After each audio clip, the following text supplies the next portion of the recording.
and now recorded live at the International Transpersonal Conference. Vision Plants, Transpersonal Challenge with Terence McKenna.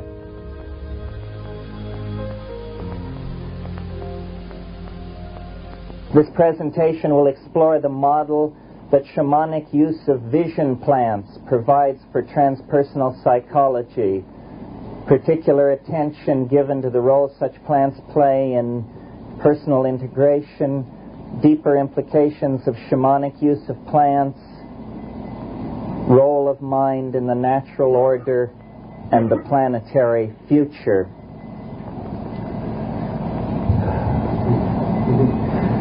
Basically, for myself, my involvement with shamanism has been a deepening meditation over now about 20 years.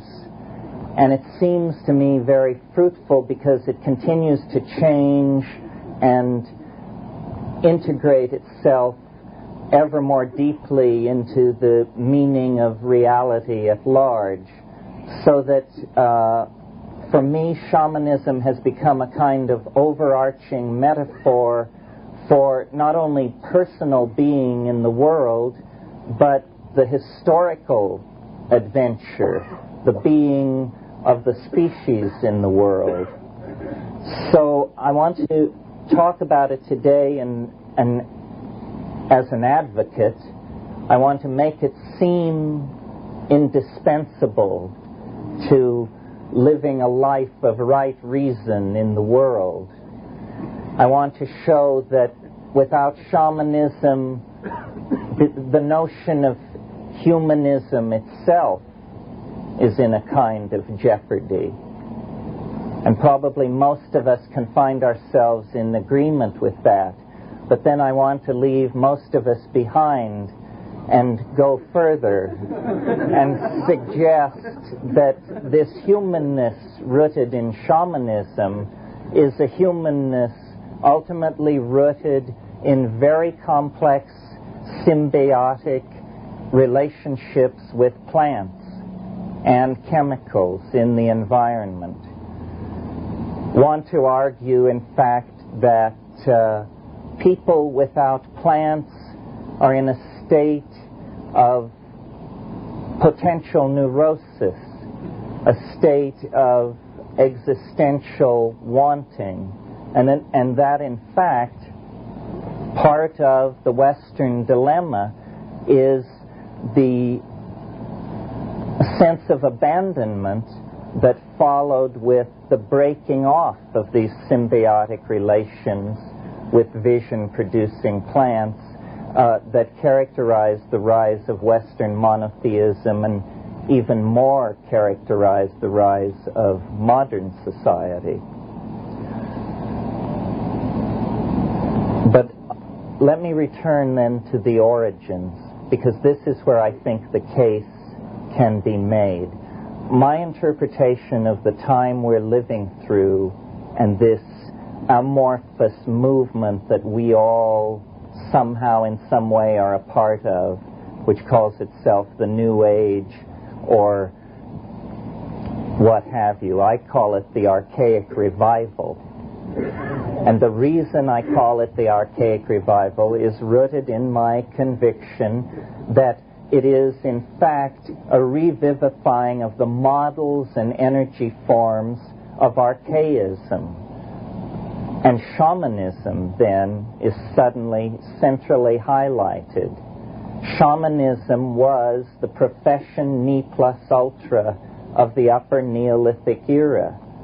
And what was this profession precisely about? Well, it was about exploring the envelope of cognition, pushing against the linguistic membrane of what it was possible to say, symbolize, conceive, and communicate. Now, why should one species, out of all those competing on the earth, attain somehow a kind of mega-adaptive ability that causes a kind of compression of biological time into the phenomenon that we call history?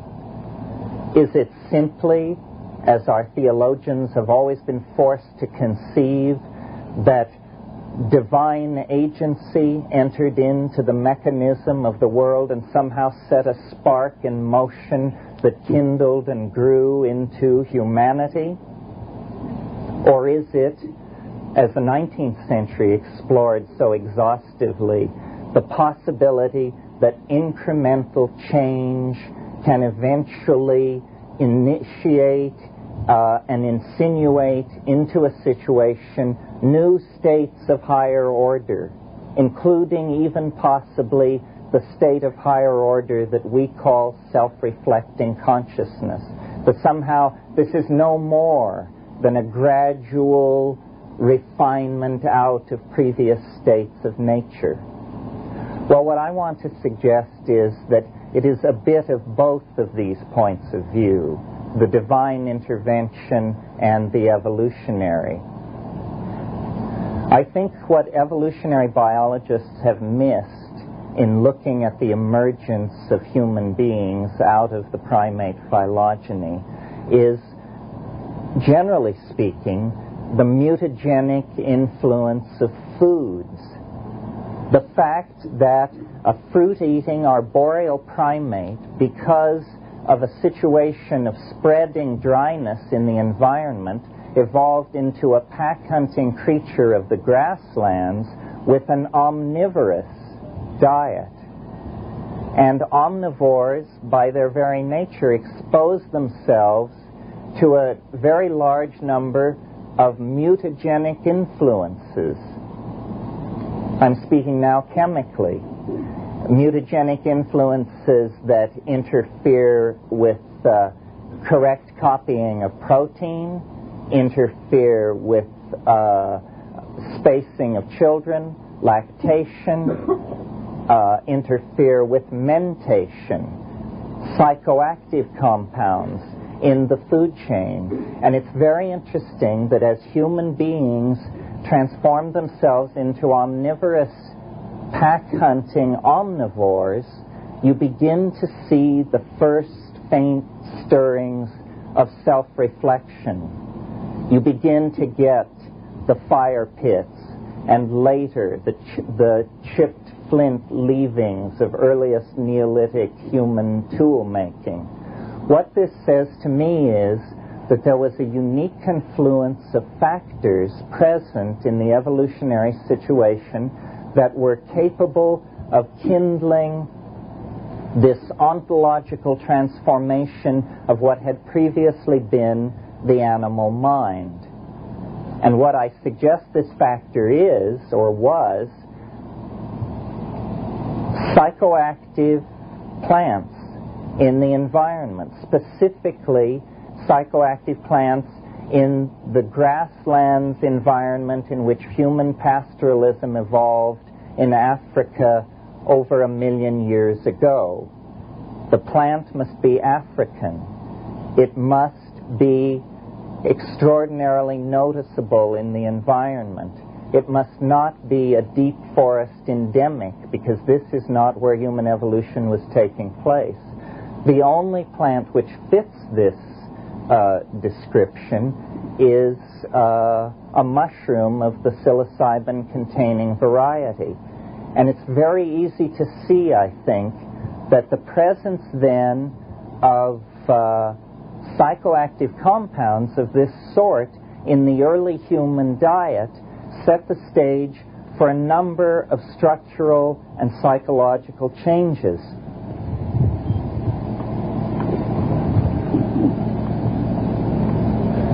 Psilocybin ingested in low doses increases visual acuity. Now, it's not difficult to see that in an animal under evolutionary pressure in a pack-hunting environment, increased visual acuity will mean a more successful reproductive strategy. This means that those animals not including the psychoactive substance in their diet will be mitigated against and fade from the scene. And by this process, a steady bootstrapping process, self-reflection was born in our species. How do we get from visual acuity to self-reflection? Low doses of psilocybin give increased visual acuity. Medium-range doses of psilocybin give an increased interest in erotic activity. You should laugh. There may not be too many laughs with this one. Slightly higher doses of psilocybin give an experience of the numinosum, an actual contact with a mystery in the human psyche, which is no less mysterious to us today than it was to our ancestors when the last glaciation was retreating against Canada. I mean, don't kid yourself. In the face of this, the content of this symbiotic relationship, modernism, rationalism, positivism, all is exposed as just whistling past the graveyard, because the numinous depth of the mystery that seems to have called us out of the animal mind is completely impenetrable to modern analysis. That's why even discussing its presence is mitigated against so intensely. Well, I don't want to spend too much time on this early facet of the emergence thing. I want to move ahead and show that as pastoralism developed, as the domestic relationship between cattle, human beings, and mushrooms settled down into a self-reinforcing cycle of consciousness, language arose, religion arose of the goddess-oriented variety, and the connection of the cow to the goddess is there at the dawn time. There is no question about it. Language seems to have been the particular prerogative of women in the early emergent phases. This is possibly because men were involved in hunting activities where great premium is placed on silent stealthiness, while women were engaged as gatherers in the hunting-gathering phase. Women were engaged in gathering plants. And as all botanists can tell you, gathering plants involves an extensive taxonomic language, so that the difference, the minute differences between cereal grains and insects and all of these things need to be linguistically defined and characterized. And to this day, a taxonomic description of a plant is a Joycean thrill to read, because, you know, subapically glabrous with lanceolate trifolium, and so on for many, many lines. But in a strange way that is a law repeated over and over again through history, each advance somehow outsmarts itself. And the wonderful linguistic depth which women attained as gatherers through the production of folk taxonomy eventually led them to a terrible discovery, the discovery of agriculture, because they learned that rather than maintain this vast library of shifting information about seasonal plants randomly distributed or distributed according to the whims of nature, they could in fact focus on a very small number of plants, learn how to grow these plants, learn their needs alone, and at that point the retreat was on and the dualism was fully in place, and there was that which was domesticated, that which was of the hearth, and that which was of the Ausland, the howling unknown, that which was beyond the pale. I think it was Weston LeBar, great old anthropologist, who felt, he said, hallucinogens can only be used in hunting and gathering cultures because when agriculturalists use them, it makes it impossible to get up at dawn and go hoe the fields. And so suddenly the gods become the corn gods. and the wheat gods, gods of symbolizing domesticity and hard labor and that sort of thing. And at this moment of agriculture, which led to overproduction, which led to trade, which led to cities, and so forth, there is a beginning of the breaking away of this symbiotic relationship which had bound human beings to nature to this time. And I don't mean this metaphorically. I mean, I want to be taken seriously as proposing that the ennui of modernity is the consequences of a disrupted symbiotic relationship between ourselves and vegetable nature, and that only a restoration of this in some form is going to carry us into a full inheritance of our birthright as human beings. Now, what did this symbiotic relationship consist of? What was the effect of this psychedelic use, this embeddedness of language-using, cognition-using, but stoned primates in the natural order? Well, I submit to you that what it was, or how it acted operationally, was as a feminizing pheromone, that the continuous exposure to this tremendum, represented by the hallucinogenically induced ecstasy, acted to continuously dissolve that portion of the psyche which, as moderns, we call the male ego. And I don't mean that it only worked on men. I mean that wherever in human personalities this certain catch began to form and build like a calcareous tumor in the personality, the psycholytic presence of the undeniable fact of the tremendum tended to dissolve this back into Tao, psychic health, however you wish to style it. And that the evolution of language then, setting up this movement off into specialization and a movement away from nature, set up the consequences of the ennui which permeates Western civilization. It is only in Western civilization that you get this steady focus on this monotheistic ideal and working out the implications of what is essentially a pathological personality pattern, the pattern of the omniscient, omnipresent, all-knowing, wrathful male deity. No one you would invite to your garden party. It's very interesting that this ideal is the only instance, the only hypostatization of deity that I know of that has no congress with woman. At any point in the theological myth, the God of Western civilization has nothing to do with women. And the presence of the Sophia and the presence of the Mater Dolorosa and all of these things have only been tolerated as heresies in the Western tradition. And it is the Western tradition that has the most continuous break with this symbiotic relationship.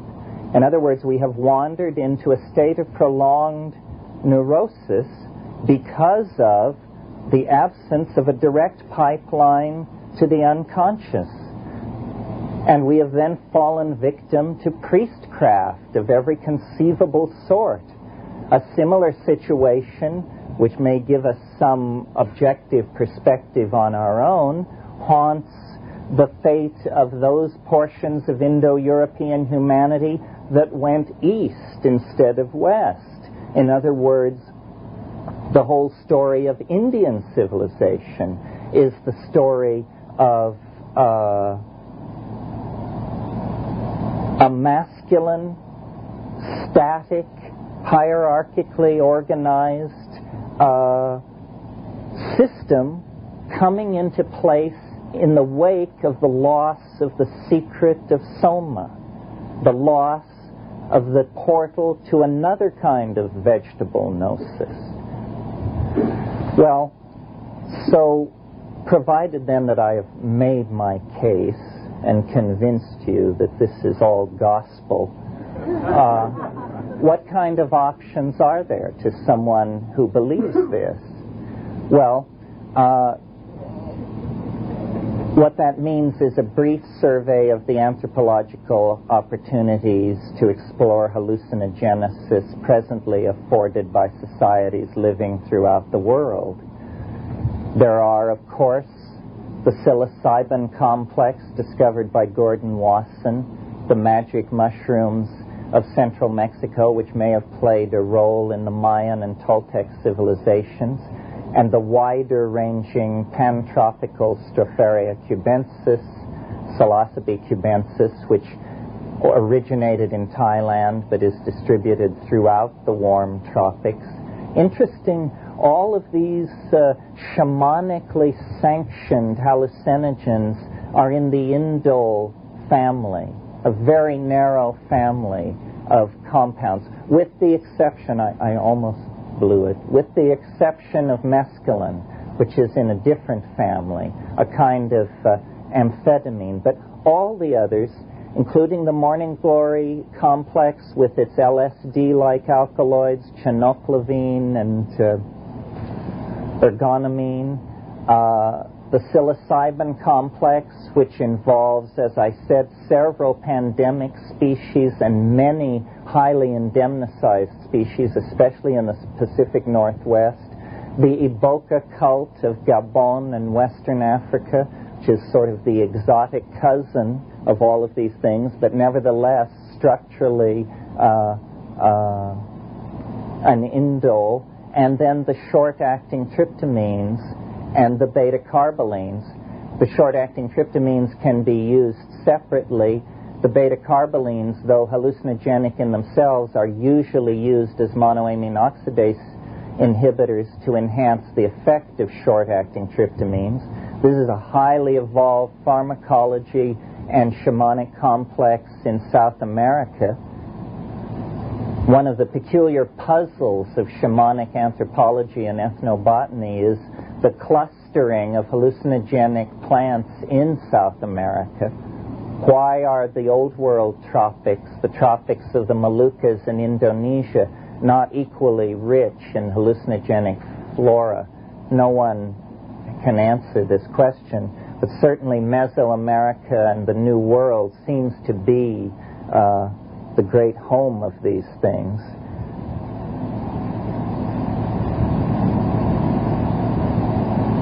You notice that I don't mention any synthetics in the list. This is because I would sort of like to peel away the vision-producing plants from the whole Strom und Drang of the drug problem and the drug issue, which is a whole other kettle of fish and has to do with the fates of nations and trillion-dollar scamola and who knows what else. I prefer the organic hallucinogens and recommend them to other people because I think their long history of shamanic usage is the first seal of approval that you must look for. I mean, if these things have been used for thousands of years, then you can be fairly confident that they do not cause tumors or miscarriages, or that this has, because nature is far richer in exotic and poisonous and mutagenic and psychoactive chemicals than the human pharmacopoeia. I mean, many things are avoided. There are many potential hallucinogens that are not utilized by human beings. So there has been a certain trial and error selectivity applied to these things. I think it's important to confine oneself to compounds which are least insulting to the physical brain, not because the physical brain has anything to do with the mind particularly, but because it certainly has to do with the metabolic end state of indoles. And so things which are alien to the brain should probably not be introduced into it. One way of judging how long a relationship between a human population and a plant has been in place is to see how benign the compound is in human metabolism. I mean, if you take some plant and your knees are feeling rubbery 3 days later, or your eyes aren't in focus 48 hours later, then this is not a benign compound. This is not a compound where there has been a smooth hand-in-glove fit with the human user. This is why, to my mind, the tryptamines are so interesting, and why, another reason why, one I just thought of, that I argue for the mushroom as the primary hallucinogen involved in human origins, because these things bear a weird resemblance to human neurochemistry. The human brain, and indeed all nervous systems, run on 5-hydroxytryptamine, serotonin. N,N-dimethyltryptamine is the hallucinogenic compound of this Amazonian complex, is the most powerful of all hallucinogens in the human system, and yet clears your system in a matter of minutes. This argues for a great antiquity of the relationship between these things. Well, so then, having discussed options, it would remain, it seems, to discuss techniques, since it's almost what Huxley called a gratuitous grace. All conditions for success can be present, and one can still fail. Although not if all conditions for success are present and one does it over and over again. Maybe there's a temporal variable there. I'm not sure. But technique to me is a kind of I'm reluctant to talk about it because it seems so obvious to me what good technique is. I mean, you sit down, you shut up, and you pay attention is basically the good technique. And then the footnotes add on an empty stomach, in a dark room, feeling comfortable. And then sit down, shut up, pay attention. It's something which happens behind the eyelids. It is not eidetic hallucination, although it begins like eidetic hallucination. I've been talking about this kind of stuff now for about 10 years, publicly like this, and one of the major things, the major conceptual and linguistic problem to get over is to actually convey to people what's being talked about. Because probably I would assume 95% of the people in this room have something under their belt which they call drug experience. But did you know that yours is different from everybody else's? And that these things range from, mild tingling in the feet to, language fails.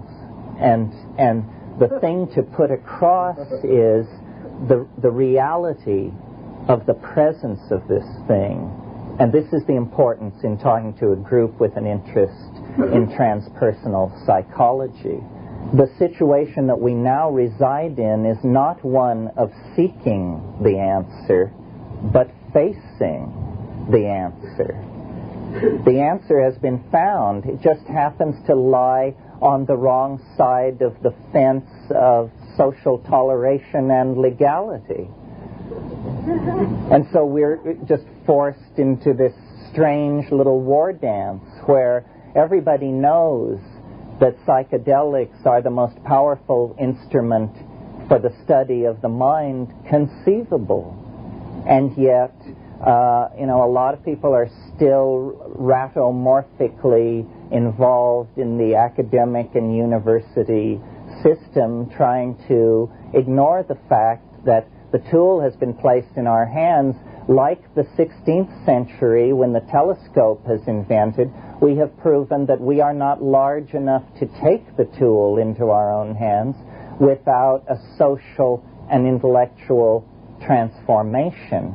And I think it must begin in the field of psychology by acknowledging that if what we are involved in, if what this paradigm transform is the Archaic Revival, and that we really can create a caring, refeminized, eco-sensitive, global world by going back to these very, very old models, then it isn't going to be possible to do it on the strength of political exhortation and rap alone.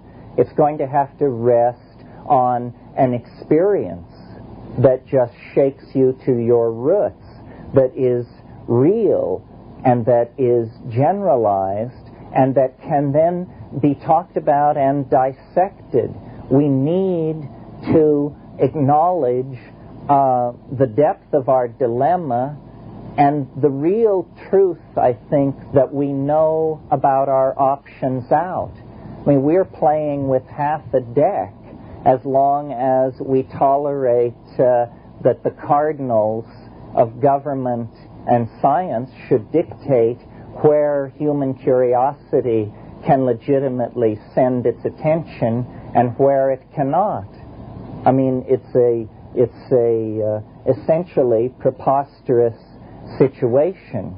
It is essentially a civil rights issue, because what we're talking about here is the repression of a religious sensibility.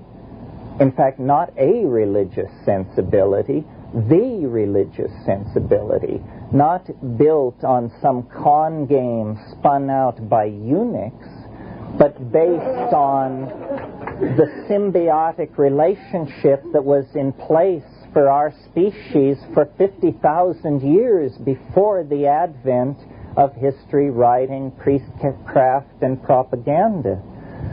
So it's a clarion call to recover a birthright, however uncomfortable that may make us.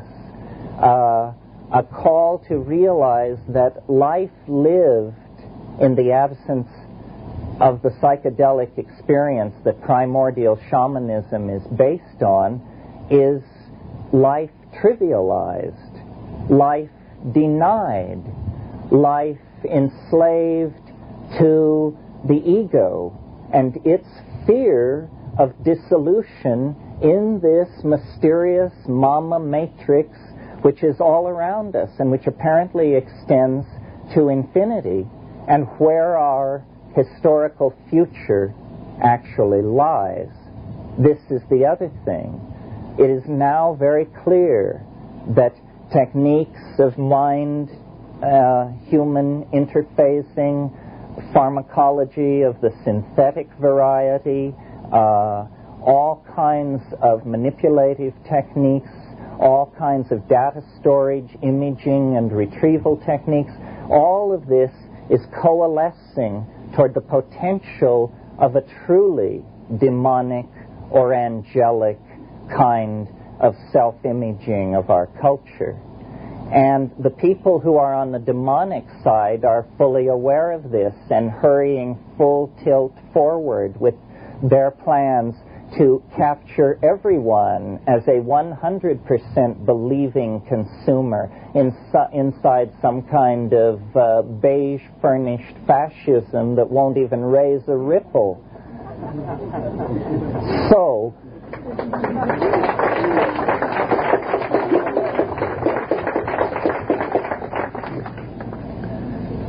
the shamanic response in this situation, I think, is to push the art pedal through the floor. This is, again, one of the primary functions of shamanism, and the function that is tremendously synergized by the psychedelics. They are, in fact, if, as I spoke of them earlier, pheromones which dissolve the male ego, then they are also pheromones which synergize the human imagination, cause us to connect and reconnect the contents of the collective mind in ever more architectonic, implausible, and yet self-fulfilling ways. I really think that the only escape from the trap which post-industrial, male-dominated, politically manipulative, drug-running, urban technocracy has in store for us, the only escape is a forward escape, a kind of rushing past it and brushing it aside by virtue of an immense expansion of unpredictable creativity. But what shamanizing means in the ordinary folkloric level is healing. And the art function is somewhat in the shadow. But in the face of the need for a planetary healing, the art-making function of the shaman is going to stand front and center. Because what this art-making function is generating a new guiding image of ourselves. This is why it relates so fundamentally to psychology. We need a new paradigmatic image that can take us forward through the narrow neck of historical forces that we can feel impeding and resisting this more expansive, more at ease, more human, more caring dimension that is insisting on being born. And so, in terms of political obligation, in terms of reforming and trying to save the soul of psychology, in terms of trying to goose along, connecting up the end of history with the beginning of history, all of this impels us, I think, to look at shamanism as the paradigmatic model, to take its techniques seriously, even those which challenge the divinely ordained covenants of the constabulary. Because if we don't do that, as I said, we're not playing with a full deck. You know, years and years ago, before the term psychedelic was settled on, there was just a phenomenological description. These things were called consciousness-expanding drugs. Well, I think that's a very good term.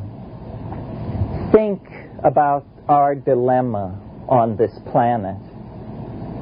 If the expansion of consciousness does not loom large in the human future, what kind of future is it going to be?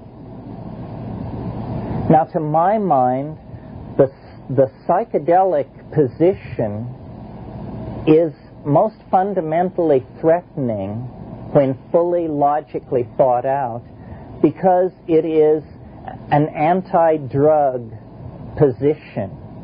And make no mistake about it, the issue is drugged. How drugged shall you be? Or, to put it another way, consciousness. How conscious shall you be? Who shall be conscious? Who shall be unconscious? And imagine if the Japanese had won World War II, taken over America, and introduced an insidious drug which caused the average American to spend 6.5 hours a day consuming enemy propaganda. But this is what was done, not by the Japanese, by ourselves. This is television. 6.5 hours a day. Average. That's the average. So there must be people out there hooked on 24 hours a day, or I visit people in LA who have one set on in every room, so they're racking up a lot of time for the rest of us. You see, what is needed is an operational awareness of what we mean by drug. A drug is something which causes unexamined, obsessive, habituated behavior. You don't examine your behavior, you just do it. You do it obsessively. You let nothing get in the way of it. This is the kind of life we're being sold on every level. To watch, to consume, to buy. The psychedelic thing is off in this tiny corner, never mentioned. And yet, it represents the only counterflow toward a tendency to just leave people in designer states of consciousness. Not their designers, but the designers of Madison Avenue, the Pentagon, so forth, and so on. This is really happening. I mean, it's only a matter of how tight you draw the metaphor that you realize, you know, I've been coming and going from Los Angeles recently a lot, and when the plane swings out over the eastern part of the city, looking down, it's like looking at a printed circuit. All these curved driveways and cul-de-sacs with the same little modules installed on each end of them. And you realize, you know, that as long as the Reader's Digest stays subscribed to and the TV stays on, these are all interchangeable parts. This is this nightmarish thing which McLuhan and Wyndham Lewis and others foresaw, the creation of the public. The public has no history, has no future, lives in a golden moment created by credit which binds them ineluctably to a fascist system that is never criticized. This is the ultimate consequence.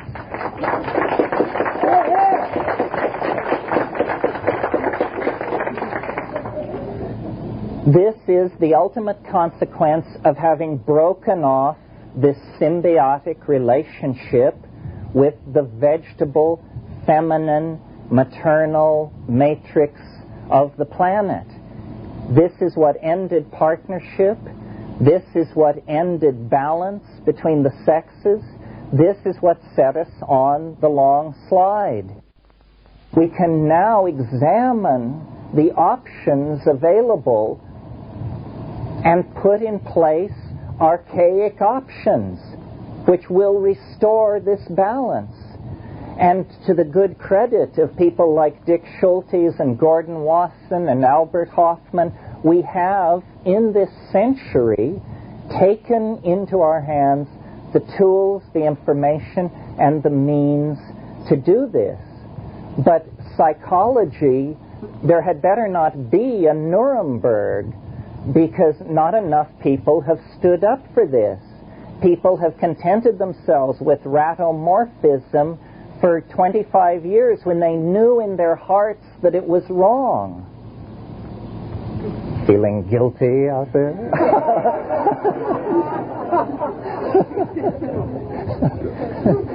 You could cheer to show that it wasn't you. So now I think, the culture crisis grows ever more intense. The stakes rise ever higher. If there were ever a time to be heard and be counted and try and clarify thinking on these issues, it would be now, because there is a major attack on the Bill of Rights underway in the guise of a so-called drug bill. And somehow the drug issue is even more frightening than communism, even more insidious. McCarthy told America that communism was under the bed. he was wrong. Ronald Reagan and George Bush tell America that drugs are in the living room, and they're right. It is here. It is real. It is the hydrogen bomb of the third world. And the quality of rhetoric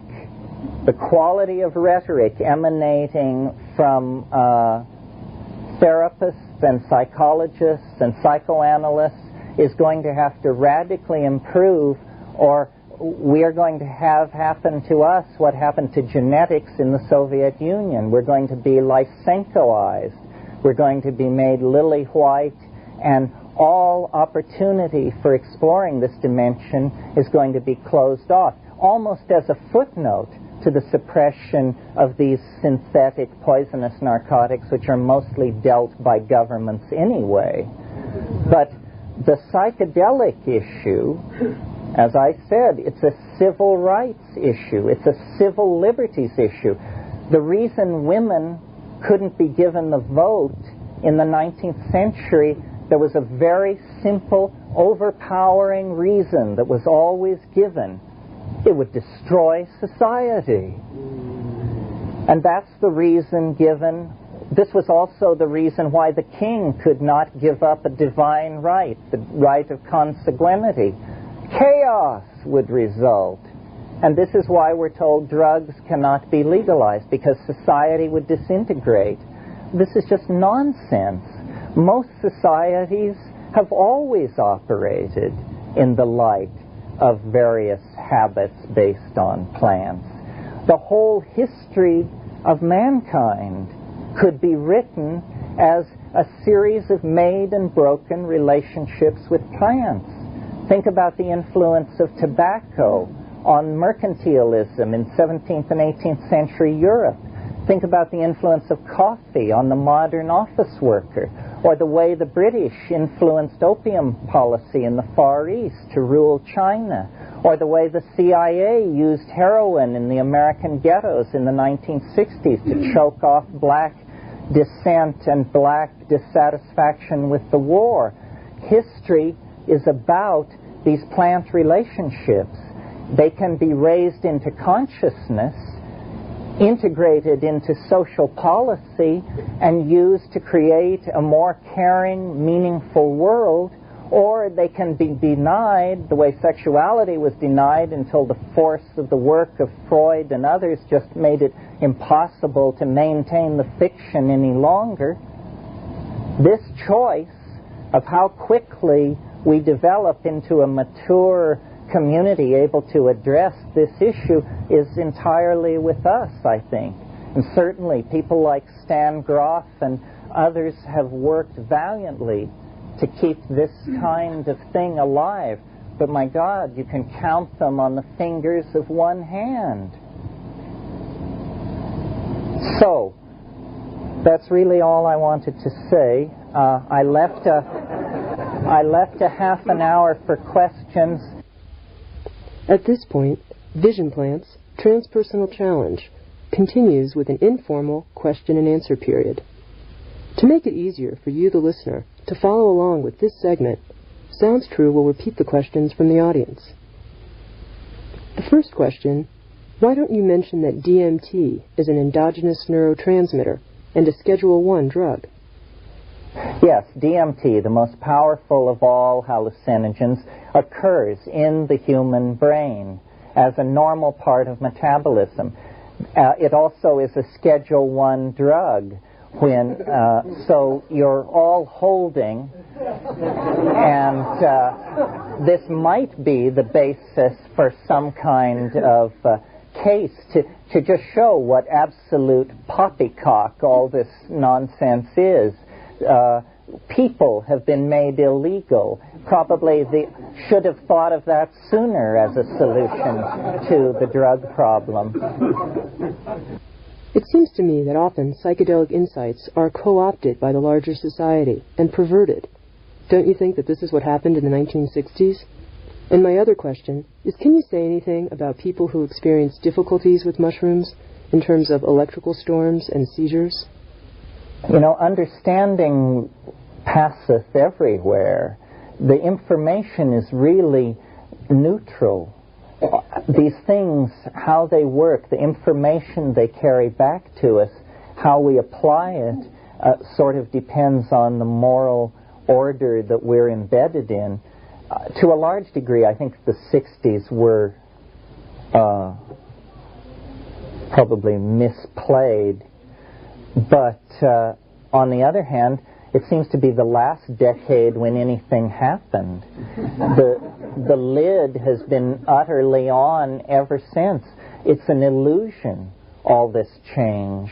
There is no change. I mean, we're living in some kind of weird eschatological hiatus while the people who rig the game try to send out for new batteries or something. I don't know what's going on, but there's a sense of an immense... there's energy for change building. When it comes, which I don't think will be before this election, but when it ultimately comes, I think it will probably be fairly spectacular. It's astonishing, actually, the way in which change has been halted. Everyone is running around saying change, change, change, but on the other hand, there is a curious sense in which things have become eerily dreamlike and still while we just teeter on the edge of the end of history, and the same personalities, the same design elements, everything has looked the same in the galleries for 20 years. There is an eerie suspension, perhaps because the 60s did anticipate so much that it took 20 years to live them out. As to your other question about physical difficulties with mushrooms, the literature is not large. It's generally considered fairly safe. That doesn't mean it isn't strange, and it doesn't mean people don't become alarmed. A friend of mine recently thought he was having a heart attack, and after he'd been taken to the emergency room and put on 10 machines and all this stuff, he said to the doctor on duty, he said, "Is the mushroom doing this to me?" And he said, No, you're having an anxiety attack. We get these all the time from people who haven't taken mushrooms. So this was an oasis of liberalism I didn't expect to find. Sir? How would you explain the widespread use of sacred substances as party drugs in our culture? Why doesn't this occur in native cultures, this use of sacred substances as party drugs? Well, I think it took place in our culture because there was no one to guide us, and that the real truth about it is the real experience is so deep and so boundary dissolving that it's frightening. And a lot of people took these things only in order to be able to say that they had done so. And if they had a light trip, they just said to themselves, "Thank God it didn't work for me. And now I can say I know about it and pretend to be an expert, but I saved my ass." The feeling I got in the 60s from the people who didn't want to take it was they knew damn well they were crazy. You know, they just mentioned to them accessing the unconscious, and they just froze in mid-step. In the traditional shamanic situation, there are elder shamans who know what you're shooting for, and they won't let you out of the box until they're satisfied that you've gotten the whammy. So there's no evading it. So, yes, I think that's a good point. The way it should be taken is reverently, in a calm, quiet, empty, clear situation, and then the question of the sitter, certainly there should be no more than one other person there. And, you know, I outrage people and give probably bad medical advice by saying, you know, it is very good to do it by yourself. But, you know, it just can't be beat, because then there's no game. You know, there is no surface. There is nothing to maintain. But that's not for the beginner, I think. But nobody should do therapy who hasn't had these experiences, because this is where you see the full spectrum of what the human organism is capable of. And it's astonishing. I mean, yeah, sir. Do you feel the awareness or enlightenment of the sitter is a powerful factor in the nature of a psychedelic session? Absolutely. That's why having a sitter is no casual decision. It would almost be better not to have a sitter than to have a bad one, you know, because then they're going to become your problem. Here. Would you comment on the difference between having a psychedelic session in a dark room compared to being in a natural outdoor setting? To me, this really revolves around pharmacological issues. I guess it's a prejudice. It's so strong in me that I think it's a piece of revealed gnosis. But I have a prejudice in favor of outlandish visual hallucinations. To me, that is the sine qua non of the experience. That, for me, always defines success. Well, the kind of hallucinations that I'm talking about actually require silent darkness in order to form. Now, if you take something like psilocybin or one of these that I mentioned out in nature, nature is, you know, wonderful, filled with light, extremely affirmative, complex, and you can dissolve into it. I guess there's something of the scientist in me, I guess, and I wanted to see what it was, the ding en sich, the thing in itself, with no music, no pretty scenery, no tactile sensation. Just what can it do with pure velvet darkness behind closed eyelids? And the reward is that's where it works best, because then there is nothing for it to interfere with it or to set it thematically in one direction or another. Finally, you can see what is this bird on its own, you know. And so that's why I recommend darkness and isolation. As a person who has never taken psychedelics, could you describe for me what a typical psychedelic trip is like? Let me begin by saying each one is different, but I won't stop there.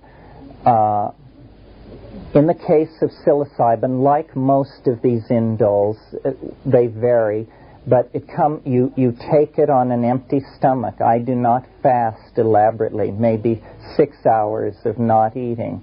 And then you take it on an empty stomach in silent darkness. And I always basically calm down and ritualize the space as soon as I've taken whatever it is. I mean, we were amazed in South America with these ayahuasqueros.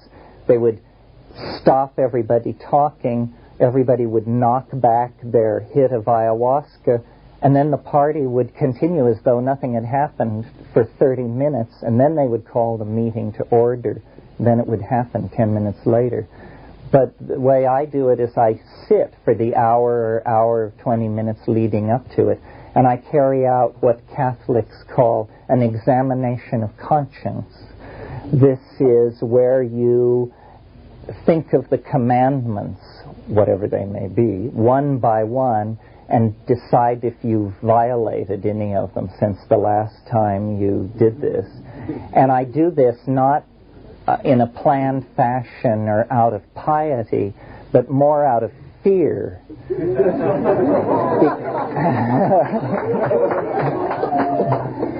Because if I were to discover a huge violation, I might, well, I don't know what I would do.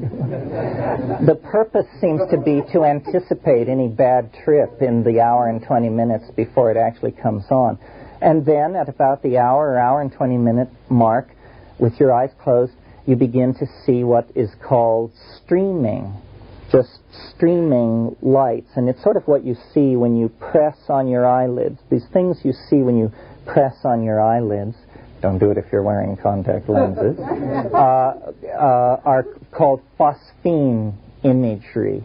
And there can be a wave of that, And then there's a feeling, a full body feeling, as these, you can almost see thousands of these drug molecules fitting into their receptors in the synaptic cleft, and the electrical energy beginning to rise. And then there is what Merciliade brilliantly named the rupture of plane. And the rupture of plane is fairly rapid. Well, then once the plane is ruptured, you're in some other plane. And it is, then it is what it is. And this is what you don't find out till you get there. It's some kind of X-ray of yourself, but you're unrecognizable to yourself. And there is information. The most startling thing about these indole hallucinogens is the information. That we're not talking here about geometric patterns and whirling fizz gigs and stuff like that. We're talking about scenes, songs, strings of imagery, bursts of poetic flight that hover between being felt, seen, and tasted, that go on for minutes on end, as though meaning itself has somehow taken on a self-replicatory life in the visible surface of the mind. And then it's all about, how you come to terms with this. If you have always been a very tight-assed, denying, rational, fearful sort of person, well, then you're just completely appalled, because boundary has dissolved. You don't know whether you're Agnes or Angus. You don't know whether it's up or down. And, it looks to you, it's like the E.B. White cartoon. It looks like megalomania to me, Martha. So, and the old style model was that you're supposed to swing from heaven states to hell states, and that the Tibetans have something to say about this. Well, I don't know. I think it's pretty much up for grabs. I don't know. It builds in a fugue of images and meaning that finally leave the realm of the sayable, and then it just goes off into what Wittgenstein called the unspeakable. And there, it's the peace that passeth understanding, and all things are made right. But you can't say very much about that when you come down. Could you comment on your experience with the personality of the mushroom, with the mushroom as an entity? Oh, yeah. How could I have gotten this far? Yes. I would have been remiss not to mention it, because I think it's the central conundrum, at least for me personally, and I would think for any rational person dealing with these things. We're not just talking about passive agents of transformation and slideshows of alien worlds and stuff like that. The central mystery is that the thing is animate, that there is at the center of these experiences an organized intellecty, an ally, a spirit, an other, and an I-thou relationship is possible. And this is just, now this leads us to the edge of simply wild hyperbole and out into the realm of the utterly improbable. We have no place in our worldview for something like this. I mean, is it an extraterrestrial? Is it Gaia? Is it, as some Jungians have said, merely autonomous fragments of the personality that have slipped from the reins of the ego's control and now return to haunt us as gnomes, kibiri, water spirits, and sylphs of the air? Well, I don't know, but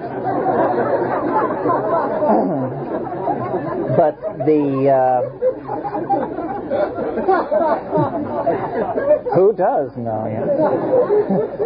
The point not to be lost sight of is that, again, this is real. This is not rare. this is common on psilocybin. What you don't get with, I don't believe anyway, that what you don't get with yoga, what you certainly don't get with mystical experience, is any degree of on-command repeatability of these bizarre mental and physical states. And yet with something like DMT, if you get somebody who is transported into a realm of self-transforming, chattering machine elves, chances are they will get elves every time. Well, imagine the impact of this on the rational mind, that you can be swept into a space where you have to entertain the possibility that, is this a UFO abduction, or am I dead, or am I just simply, God forbid, totally insane now, or what is happening? The animate intellecti at the center of the experience is, I think, the greatest challenge for psychology, for historical assimilation of this phenomenon generally. Because what is it? I mean, our science is trained to allow the slim possibility of extraterrestrials, and so our radio telescopes point to the stars, shifting millions of signals at a time, searching for a radio civilization.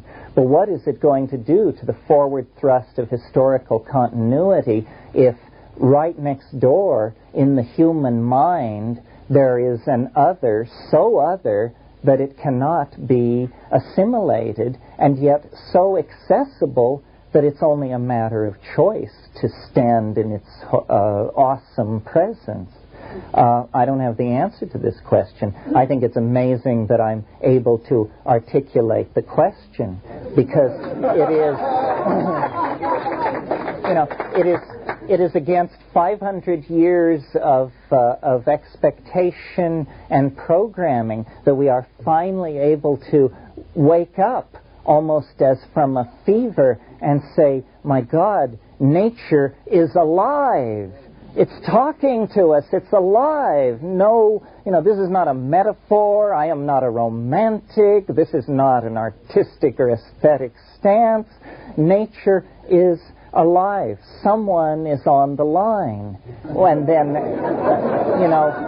as far as who, I don't rush in to say. I mean, I'm very wary of anyone who claims to know who, because the problem seems to me one of great subtlety and depth. How can we know who is the other until we know who is the self? And perhaps one problem will cast significance on the other. Speaking of the self, isn't any discipline or spiritual path ultimately the threshold looking into the light of the one who sees? And if one can do that, without physical substances influencing the body, look through that window and experience that luminous beingness, isn't that sufficient without the use of physical substances? Well, I think that's the challenge that the temporary encounter with this thing sets us. That yes, if we can encounter it temporarily through these shamanic means, then must it not become the historical arrow of our becoming? Must we not then recognize that this numinosum must rise into history as a fact of realizing the eschaton?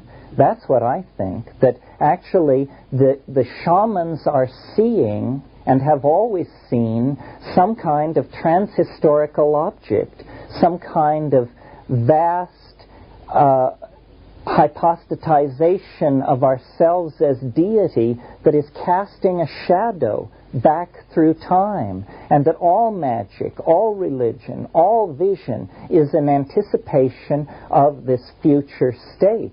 What excites me is the notion that we may have reached the point in this process where we can consciously know that that is what we are doing, that that is what we are about, that our task is the architectonic expression of the divine other, and then set about it without any more haggling and tail dragging. In other words, to realize what our destiny is will cause us to move toward it with much greater facility and smoothness. This woman at the door. I have a son who was in a fog for 2 years using dope. What do we say to our children about this? Well, this is a real problem. I think it goes to the general state of the drug problem, which is it is one of utter ignorance and victimization. I mean, the government whines and yaps about education, but they're not doing any education. I mean, what do you mean by dope? I mean, they have so linguistically impoverished us that we can't even make a distinction between marijuana, methamphetamine, cocaine, LSD, what have you. A whole new vocabulary of consequences has to be created. That's what I said earlier. What we don't want is habitual, obsessive, unexamined activity. We don't want it in commerce. We don't want it in drug use. We don't want it in social relations.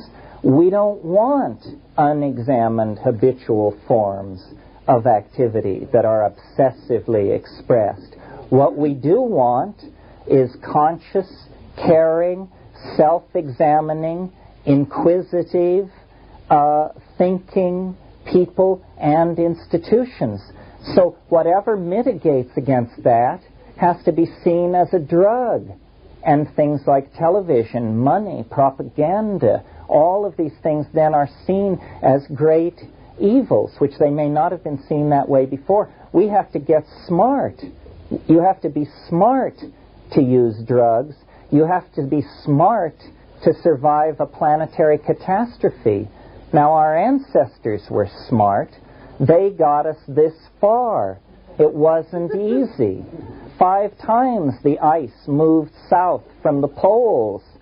5 times the human family was islanded and divided by walls of moving ice. It hasn't been easy all the way along. Until 100 years ago, there were no inoculations for infectious diseases. Most women died in childbirth. Many children died in childbirth. The average lifespan, even in Western societies, was 35 years old. So it's going to be tough until we get to heaven. There has to be intelligence. And, one way to be intelligent is to decondition. Our lives are not going to make sense if we tolerate propaganda in our lives. You cannot be half slave and half free. You cannot be half hip and half yup. So the main thing with the drug thing is to get smart, get real smart, fast, or you will lose your children and your mind and your freedom, because all this is at stake. This audience has supposedly a stake in psychology, in transpersonal psychology, which means the destiny and fate of the human mind. So getting smart about the natures and opportunities of chemistry, archaic and modern, should be right at the top of the agenda. We're going to have to end this. Thank you for your tolerance.